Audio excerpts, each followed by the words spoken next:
રાજકોટથી આપણી સાથે એક દર્શક મિત્ર રાજ વિરાણી જોડાઈ ગયા છે। જી સર, સવાલ પૂછો આપનો। મેડમ, મારી પાસે ઇન્દ્ર શેર 201 શેર છે અને 215 ભાવે લીધેલા છે જી।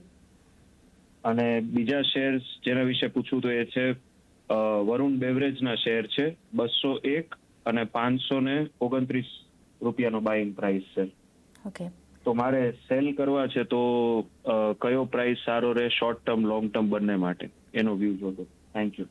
ઓકે, બે કાઉન્ટર ખાસ કરીને અહીંયા બનતા દેખાઈ રહ્યા છે।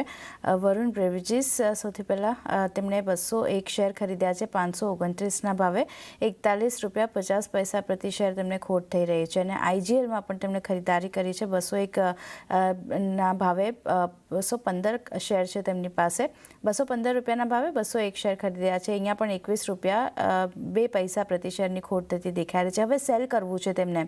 સૌથી પહેલાં અજીગરજી, short term medium term view તેઓ પૂછી રહ્યા છે કે કયા લેવલ્સ પર ખાસ કરીને અહીંયાથી નીકળી જવું જોઈએ, શું ધ્યાન રાખી રહ્યા છો? કારણ કે આઈજીએલમાં આજે જોઈ રહ્યા છે આપણે જે રીતની એક્શન બનતી દેખાઈ રહી છે, થોડું સેટઅપ પોઝિટિવ સાઇડનું જોઈ રહ્યા છે આપણે। અને બીજો એક કાઉન્ટર જે તેમણે વરુણ બેવરેજીસનું જણાવ્યું ત્યાં પણ થોડી મોમેન્ટમ પોઝિટિવ સાઇડની હતી। આ બંને માટે શું ધ્યાન રાખવું, નીકળવું હોય તો કયા લેવલ્સ ધ્યાનમાં રાખવા?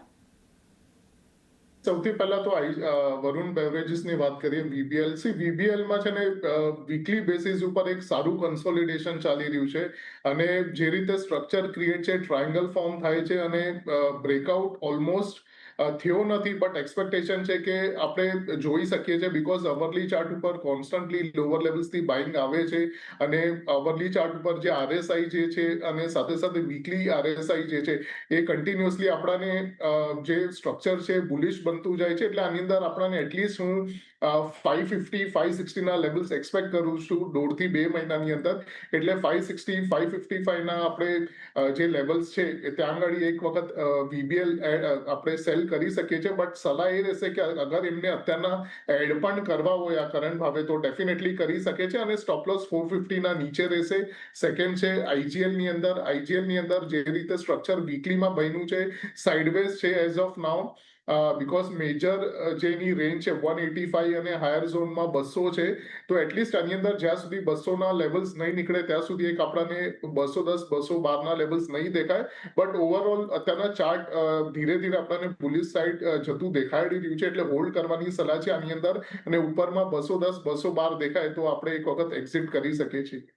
ઓકે, તો આ વ્યૂ અહીંયા બંને કાઉન્ટર માટે મળી રહ્યો છે। વરુણ બેવરેજીસની વાત કરી લઈએ તો 550 560 સુધીના લેવલ્સ તમને મળે છે, તો તમે પછી ત્યાં એક એક્ઝિટ કરીને ચાલી શકો છો। પણ વ્યૂ પોઝિટિવ છે, તમારે નવા એડ કરવા છે તો તમે નવા એડ પણ કરી શકો છો। 450ની નીચેનો એક સ્ટોપ લોસ તમારે ખાસ ધ્યાનમાં રાખવાનો છે વરુણ બેવરેજીસ માટે। અત્યારે તમે હોલ્ડ કરીને ચાલી શકો છો 560 સુધીના લક્ષ્યાંક માટે। આઈજીએલની વાત કરી લઈએ તો અહીંયા પણ ખાસ કરીને હોલ્ડ કરીને ચાલવાની સલાહ બનતી દેખાય છે। 210 212 સુધીના લેવલ્સ મળે છે, તો 212ના લેવલ્સ મળ્યા બાદ તમે એક્ઝિટ કરીને ચાલી શકો છો। અત્યારે હોલ્ડ કરીને ચાલવાની સલાહ અહીંયા જીગર તરફથી મળતી દેખાઈ રહી છે, એટલે ધ્યાન રાખવાનું રહેશે। એ સાથે જ ફરી